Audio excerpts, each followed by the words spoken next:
I'm not exactly sure where I'm going with this video, but I do have a thread. And it all starts from the comment I have from my students. So I'm a yoga teacher, and they say that they're not good at yoga. Or then, oh no, meditation, I'm not good at it. I get bored, or I get so impatient, and I can even see it in the classroom.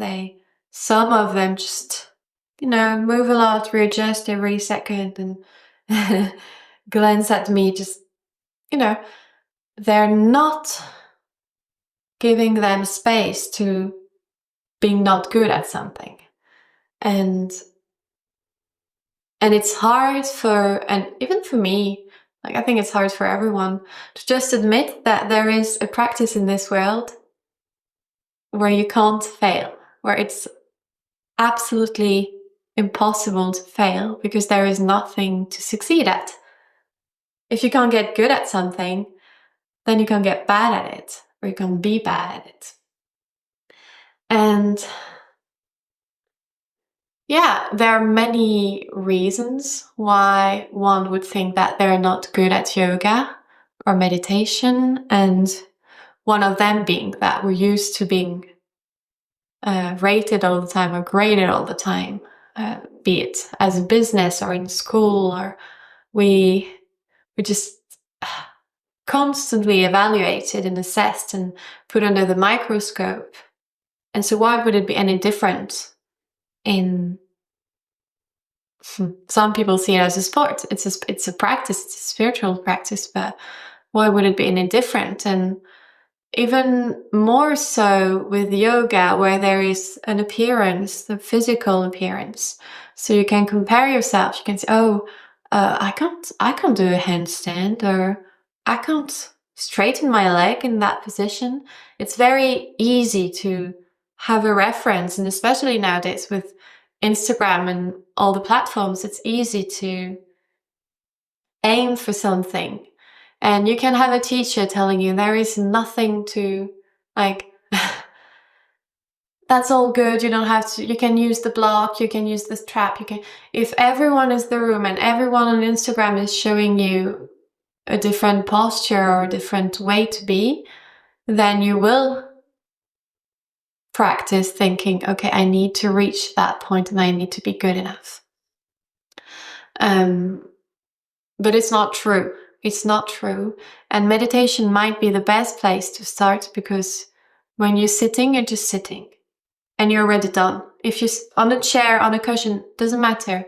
If right now you sit and stay still, you're already meditating. There is nothing more that you need to do.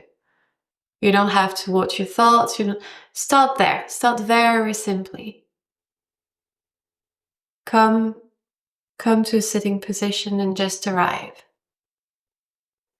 And if you don't want to go a bit further than that, just open a space where you remind yourself constantly if need be, that you can't fail and you can't succeed. So you can set that aside, set the pressure aside, and just sit. Maybe like a child sitting on grass and waiting for the break time to be over, or looking at their friends or looking at the grass. Sit in a very, very simple manner. And of course, there are different practices and different ways of going about meditation and different kinds of instruction. But the starting point is that you can't be good at it or you can't be bad at it.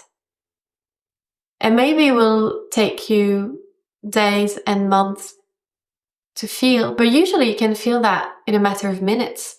Just give yourself a break and simply be there.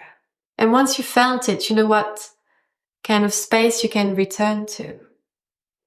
And if you practice it often sitting, then you can incorporate it in yoga, in the practice of the postures. And find, let's say you're in forward fold.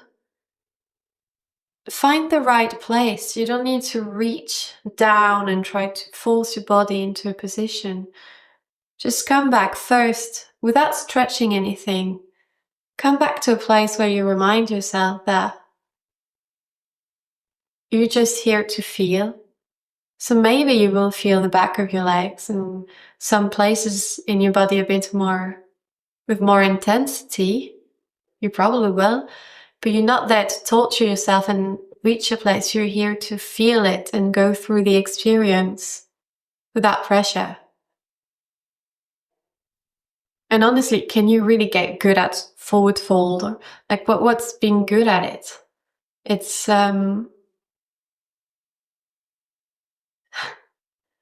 almost, if you think about it, it's almost, it's the strangest goal. Like I want to have my belly against my thighs and my head against. Like, what's going to happen when you get there? What's so magical? Because nothing will happen when you're there and when you can touch your toes, and you will be the exact same person capable of doing that. And maybe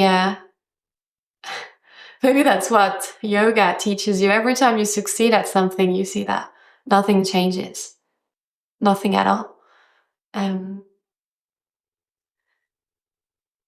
that's not even what I wanted to talk about in this video. What I wanted to talk about is the fact, I think that one of the roots why you think you're good at or bad at yoga, meditation, is that we're so used to working with information and knowledge and skills that it's really disconcerting and strange and curious for us to work with experience.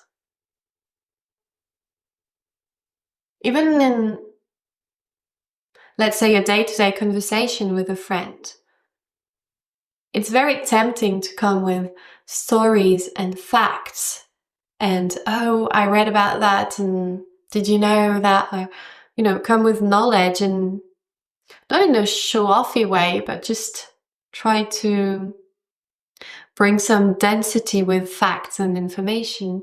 Whereas what the body and the whole you is craving usually is just connection. And it could be about talking about coffee and tea, it could be about talking about your pets, and that's why small talk gets a bit of a bad rep. But small talk is not about small talk. Small talk is about connecting, laughing at the same time, getting in sync. It's nothing, there is nothing small about it.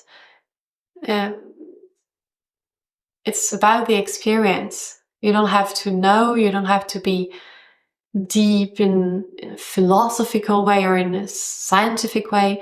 It's just about connecting, and the practice of yoga and meditation is about that. You can know all the things that you want. You have studied a lot, you have, or not. Maybe you're ashamed of that.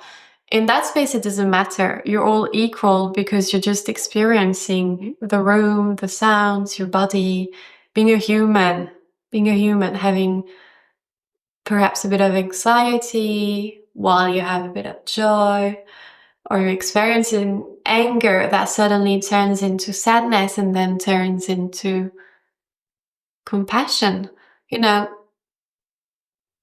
it's not a skill per se. It's in French we say disposition. It's what would that be in English? It's a posture towards life and towards others. Yeah, I don't know how we would translate it, but yeah, doesn't matter. So suddenly you can't use knowledge and facts as safety nets and things that will make up for whatever you're going through. If you're going through something intense, that's all there is. That's all there is. And it can be a bit scary, but once you're brave enough to just look at it and be with it, it becomes much smaller and much more, maybe it's not the monster that you made it out to be. So once you accept that it's not about knowing, and it's about experiencing, suddenly it's much easier. It's much easier because you don't have to do anything. You don't have to do anything. You come with yourself, and it doesn't matter. It doesn't matter if you come with a heavy luggage or a light luggage. You can just do the practice and take in whatever you're going through. You don't have to put aside boredom, to put aside anything that usually disturbs you or bothers you. It's much more simple. And you can't fail at it. You can't fail at it. You can't be good or bad at it. You simply can't. And oh my God, once you feel that in your bones, and once you start believing it, it's such a relief. It's such a relief. And it's something that you can really feel in a matter of minutes. Even maybe during this video, you feel the relief that is that there is nothing to achieve. Nothing at all. So here goes. I hope I have convinced you that you're good at yoga, because there is nothing you can do that will make you any better at it.